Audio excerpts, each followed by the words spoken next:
central, ocupa solamente las 2/3 partes superiores del conducto raquídeo. Acuérdense que el conducto raquídeo termina a nivel de L5 y después continúa el conducto sacro, es continuación del conducto raquídeo. ¿Qué funciones tiene la médula? Lo principal que tiene la médula son las vías, tanto ascendentes como descendentes, que llevan impulsos nerviosos de diferentes tipos dirigidos a diferentes partes de nuestro cuerpo. Las vías ascendentes, por ejemplo, recogen todo lo que es, ¿no?, la información sensitiva de nuestro cuerpo. Y las descendentes tienen función motora, es decir, producen movimiento en ciertas partes de nuestro cuerpo. Esa es la función principal de la médula, ¿no? La posesión de estas, ¿no?, de estas vías, tanto ascendentes como descendentes. Vías ascendentes o sensitivas, vías descendentes o motoras.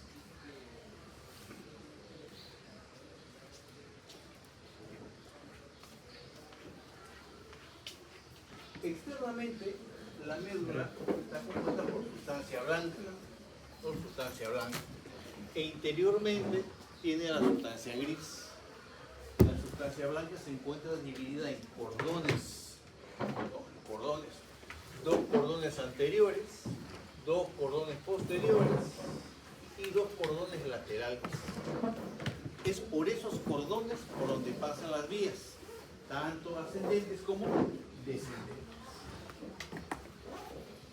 La médula es un tallo nervioso de aproximadamente entre 40 y 45 centímetros, un peso aproximado de 30 gramos, que, como les repito, ocupa solamente las 2/3 partes superiores del conducto raquídeo. Su límite superior se sitúa a la altura de la primera vértebra cervical y su límite inferior a nivel de L1 y L2. Es variable, a veces puede ser a nivel del borde inferior del cuerpo de L1 o a nivel del borde superior del cuerpo de L2, o entre L1 y L2. O sea, varía bastante. Adelante, pásenos. Para las siguientes clases, si llegan tarde, pásenlo nomás y después regularizamos su asistencia. ¿Ok? L1 y L2, cualquiera de esas es válida. La médula tiene un diámetro más o menos constante, ¿no?, que es interrumpido por estas dos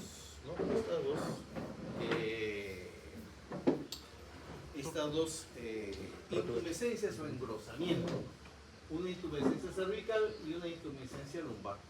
De estas intumescencias salen, pues, los nervios, ¿no?, para los miembros superiores y para los miembros inferiores. ¿Okay? Es decir, de aquí se forman los plexo cervical y el plexo lumbar. La intumescencia cervical se encuentra entre, ¿no?, el cuarto segmento cervical. Estamos hablando de la médula, no estamos hablando de vértebra. El cuarto segmento cervical y el primer segmento torácico. Después vamos a ver que la médula también está dividida en partes. Y la intumescencia lumbar, que va desde el primer segmento lumbar hasta el segundo segmento sacro. Más hacia abajo, a nivel del L1 y L2, la médula se continúa con una prolongación de la pía madre, que es la lámina que envuelve a la médula espinal, todo su recorrido, ¿no?, y forma esta continuación conocida con el nombre de filum terminal. Este filum terminal, en la parte más inferior, da lugar al llamado ligamento sacro, ¿no?, el ligamento sacro, o ligamento coxígeo, el ligamento coxígeo, que se inserta en el coxis. Esto hace que la médula esté tensa.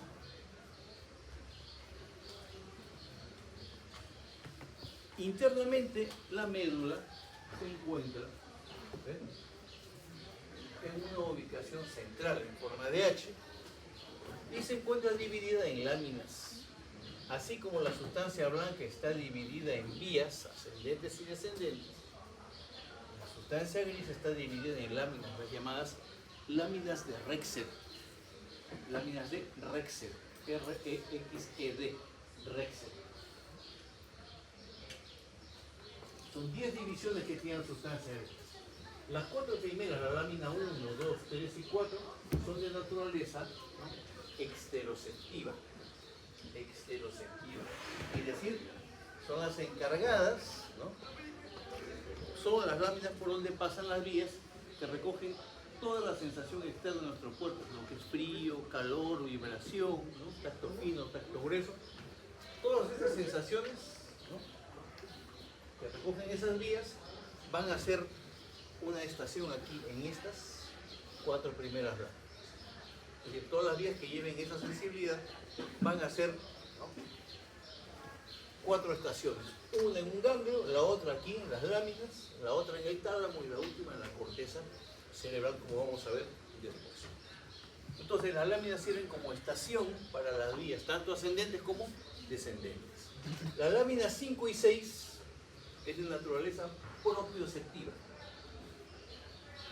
es decir, sensaciones de parte interna de nuestro cuerpo, específicamente la posición y movimientos de músculos, ligamentos y articulaciones. Esas sensaciones por lo general son inconscientes, no las sentimos, salvo en casos extremos, como están ustedes caminando, conversando con una persona y ustedes no sienten pues el estiramiento que hacen los músculos, los tendones y los movimientos que hacen las articulaciones. Pero si pisan un hueco y se doblan el pie, ahí sí lo van a sentir. En condiciones normales es inconsciente. Para esas sensaciones inconscientes está la lámina 5 y la lámina 6, ¿no?, que es de naturaleza propioceptiva. La lámina 7 se conecta, tiene conexiones con el cerebelo y el mesencéfalo. Lleva información, provee de información tanto al cerebelo como al mesencéfalo. La lámina 8 modula los movimientos. Modula los movimientos. ¿Y quién se encarga de los movimientos? La lámina 9, que tiene función motora. La lámina 9 tiene función motora. Y la lámina 8 controla a la lámina 9. Finalmente, la lámina 10 tiene función visceral, ¿no? Función visceral. Esa es la estructura.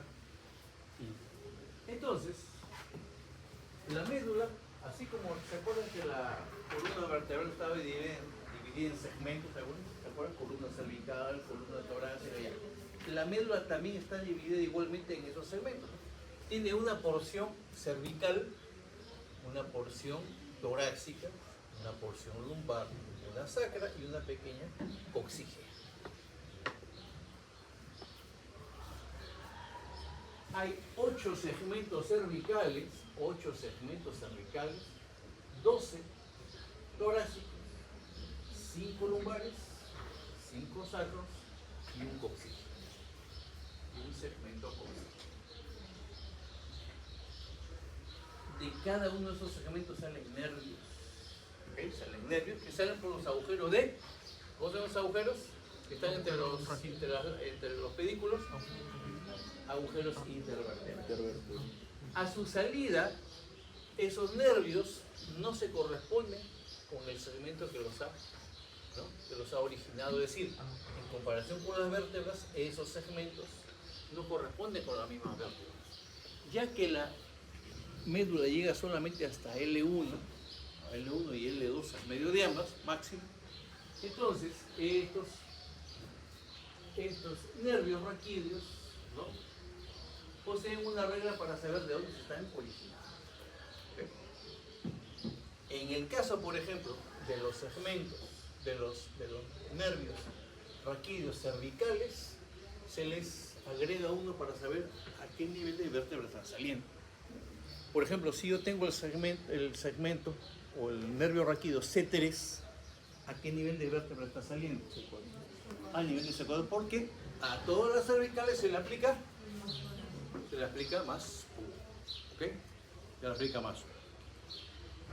El torácico, por ejemplo, tiene 2 segmentos, T1, el segmento alto y el segmento bajo. El segmento alto es T1 a T6 y el bajo es de T7 a T9. Por ejemplo, ¿dónde está? ¿A qué altura? ¿No? Vértebra se encuentra el tercer nervio torácico. a nivel de la quinta vértebra. Y la novena,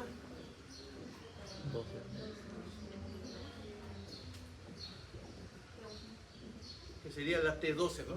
La T12 correspondería a la novena vértebra.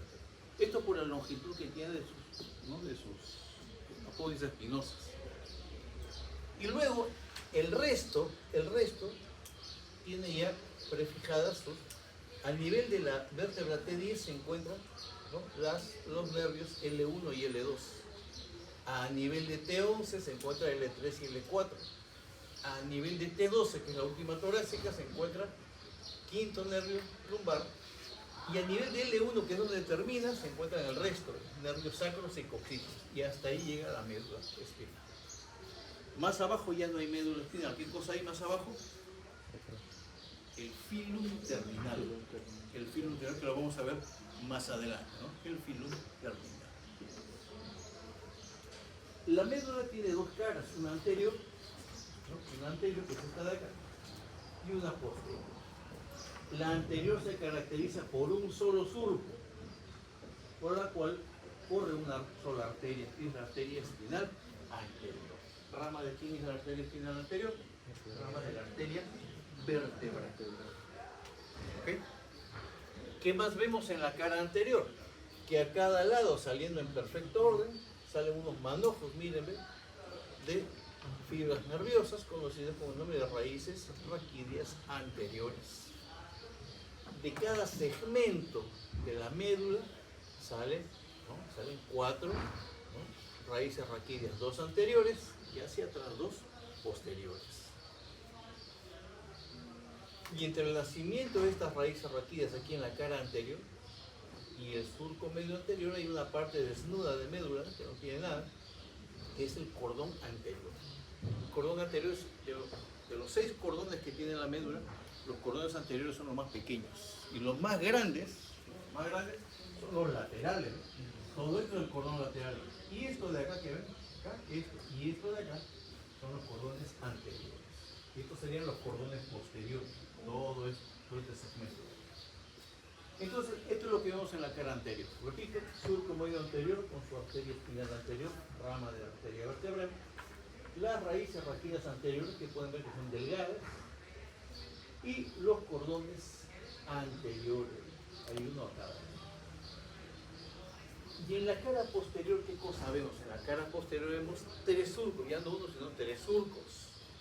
Uno, que es el surco medio posterior, que es este de acá. Y estos dos, que son bastante profundos, los surcos colaterales o posterolaterales.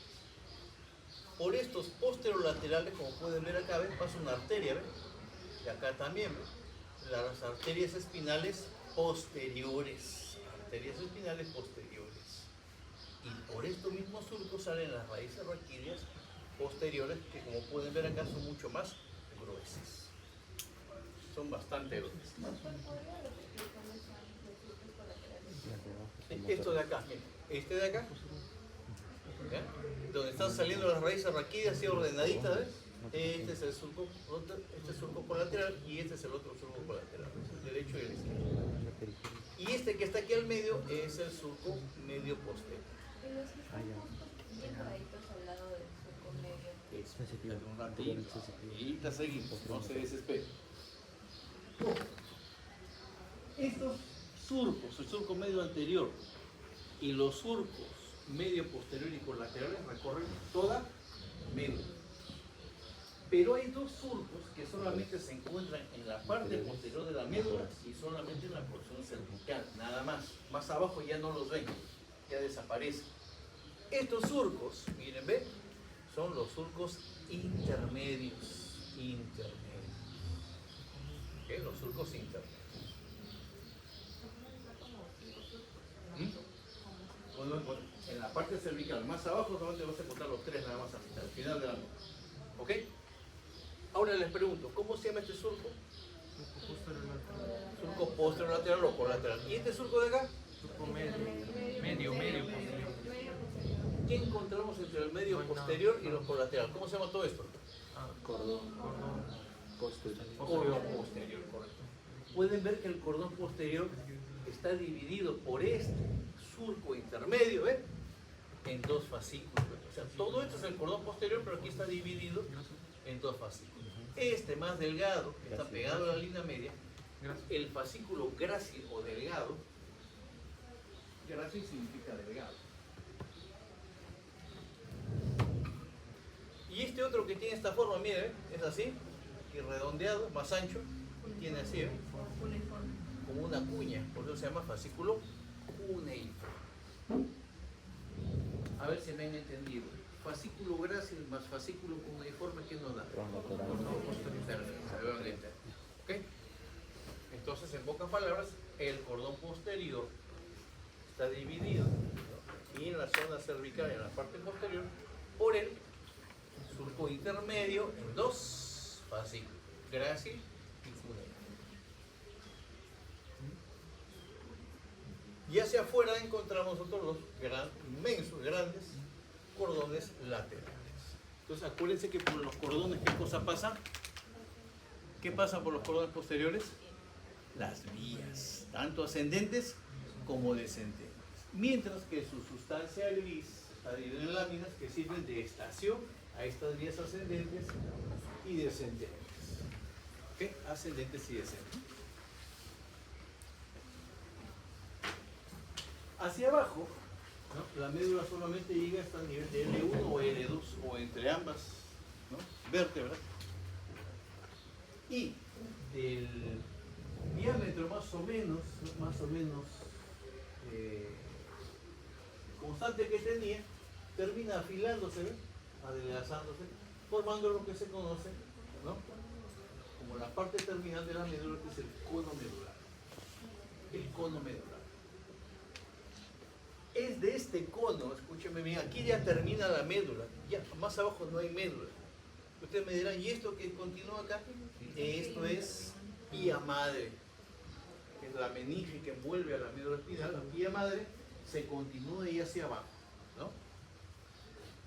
Para llegar hasta la altura del hueso coxis e insertarse en él por medio del ligamento coxígeo. Notarán también que el cono medular y el filum terminal están rodeados por una cabellera conformada por las raíces raquídeas más inferiores, tanto anteriores y posteriores. Las superiores son bastante cortas, miren. Las raíces raquídeas anteriores, ¿ves? Y posteriores son cortas, pero las que están más hacia abajo se alargan para encontrar los agujeros. Acuérdense, como la médula termina al nivel de L1, por debajo de L1 todavía hay agujeros, forámenes intervertebrales por donde deben salir los nervios. Entonces las raíces se alargan para poder salir por ahí.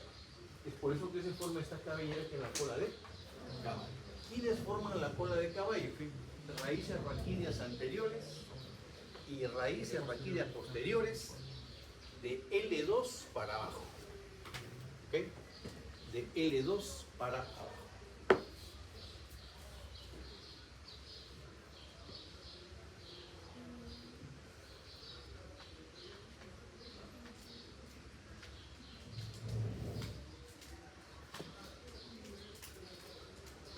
La médula se encuentra irrigada por tres arterias. Una recorre toda su cara anterior, la arteria espinal anterior, rama de quién? De la arteria vertebral, y dos que cursan por su parte posterior, las arterias espinales posteriores, rama de la pica, ¿no? La pica es el acrónimo, las iniciales en inglés de la arteria cerebelosa posterior e inferior. Pero pueden utilizar pica, no hay ningún problema.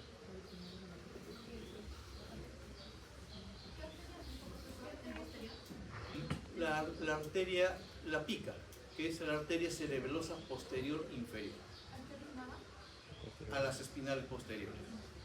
Entonces las espinales posteriores nacen de la pica y la anterior de la vertebral. De las vertebrales en realidad, porque nace de las dos. Estas arterias espinales recorren toda la médula. Toda la médula, ¿okay? Pero hay aquí algo raro. Normalmente toda arteria que nace, ustedes conocen que han visto arterias en los cadáveres, han visto que la arteria cuando nace tiene un grosor determinado, pero mientras va avanzando y va dando ramas, ¿qué es lo que pasa? La arteria se va adelgazando hasta desaparecer. ¿Ok? Pero aquí estas arterias hacen todo lo contrario, nacen gruesas y siguen sin disminuir su calibre. ¿Qué es lo que pasa? De que hay otras arterias que ayudan tanto a la espinal anterior como a la espinal posterior a que permanezcan gruesas durante todo su recorrido. Es decir, no desaparezcan estas arterias. En el cuello, en el tórax y en la zona lumbar van a haber arterias provenientes de diferentes sitios que ayudan a estas arterias a que recorran toda la médula espinal. Estas arterias son las siguientes, escúchame bien. En la parte cervical, en la parte del cuello, la arteria vertebral, la arteria cervical profunda y la arteria cervical ascendente, ¿okay?, proporcionan ramas, llamadas ramas medulares porque se dirigen a la médula. Igualmente, en la zona torácica, las arterias intercostales posteriores también brindan ramas medulares, ramos medulares porque se dirigen a la médula. Y en la zona lumbar, las arterias lumbares, ¿no?, también brindan ramas medulares. O sea, todas esas arterias dan ramas medulares que se dirigen a la médula y que van a ayudar a que la arteria espinal anterior y las arterias espinales posteriores pueden recorrer toda la médula sin desaparecer. ¿Ok? Las tres primeras que les he nombrado, ¿no?, la vertebral, la cervical ascendente y la cervical profunda, son ramas de la subclavia. Son ramas de la subclavia. Mientras que las intercostales posteriores y las lumbares son ramas de la aorta, de la arteria aorta de Seeger. Como ya conocerán ustedes. Ya no tengo que repetirles.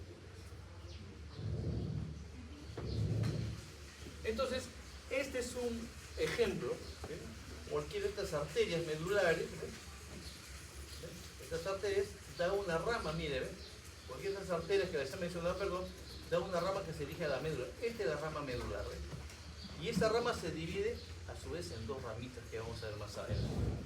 ¿Okay? Todas las ramas medulares, escúcheme bien, todas las ramas medulares provenientes de esas arterias que hemos identificado se dividen en dos ramas, miren. Una que sigue la raíz raquídea posterior de la médula y otra que sigue la raíz raquídea anterior de la médula. ¿Cómo se llamarán esas arterias? Si los ramos medulares se llaman así porque van a la médula, ¿cómo se llamarán estos ramos que van por las raíces? Ramos radiculares, ¿okay? Ramos radiculares. Existiendo un ramo radicular anterior y un ramo radicular posterior. Eso lo hacen en todos los niveles, desde el cuello hasta la zona lumbar.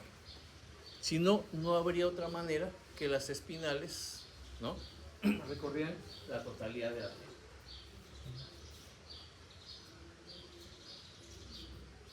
Ustedes ven acá, ¿ven? Una rama medular se divide en dos radiculares.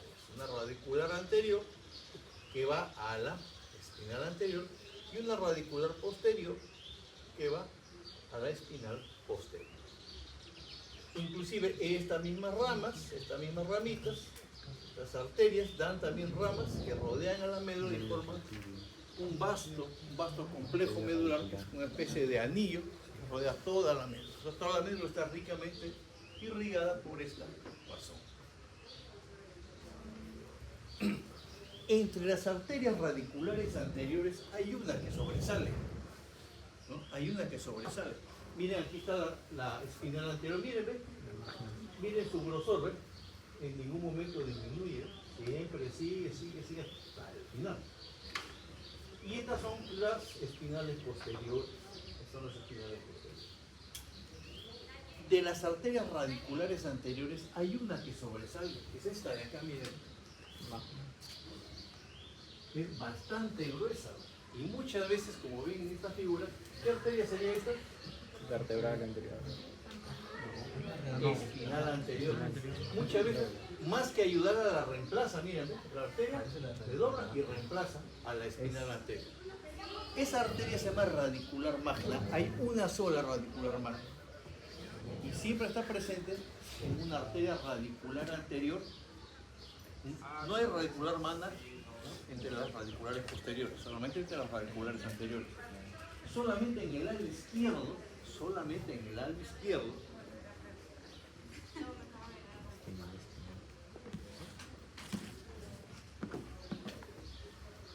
¿ok? Y da irrigación a lo que es el cono medular, el filo terminal y a toda la cola de caballo. Vale decir que si esta arteria se liga por error o se corta, ¿no?, puede provocar la necrosis de todo eso. La cola de caballo, ¿no?, el cono medular y el filo terminal. Esta es la famosa arteria radicular magna o arteria de Adankiewicz. La arteria de Adankiewicz. Sí. Deja más gresita. Sí, pero solo es una por aquí. O sea, es fácil de... Y puede originarse, ¿no?, ¿no?, de las últimas torácicas o de las primeras lumbares. Puede variar ahí, ¿no?, su origen. Es variable su origen. Y por lo general se reconoce por su grosor y porque hace un callado, mírenme, un callado, ¿ven?, un bastón, como es el callado de la aorta igualito. Ustedes la van a ver así. Donde vean así, en la cara anterior de la médula, es una radicular magna. Hay una sola. No como la madre, hay una sola. Ya vimos las lámparas. Pero, oh, qué pena. A capela, doctor. Usted mismo es. Oh, espera un ratito. No va a preguntar, hermano. ¿Ah? Si no full virtual, ¿no? De repente es un cortecito ahí. Sí. Otra vez. ¿Cómo? ¿Lo cambió otra vez? No. Pero, ¿y por qué está prendida la lámpara? Porque tiene batería. Ah, tiene su batería acá. Pero... No. Ah, pero es batería interna. En la mañana me amputan por entrarme por Villa Onda. Batería interna. El guardia me ha dicho, no se puede derecho, por favor. ¿A quiénes les falta la asistencia? A ver, entonces. ¿Apellido? Reyes. Hermana. Por Villa. No, Reyes Orega. Correcto. ¿Quién más? el que te he dicho es este. A ver, ¿quién más? Astro. Ah, ya, puede ser. Ah, tú eres Reyes. Soto. Ah, Soto. Estaba ganando el otro Reyes. ¿Tú eres, perdón? Astor. Ya, Astor. Ya, perfecto. Allá. Franco.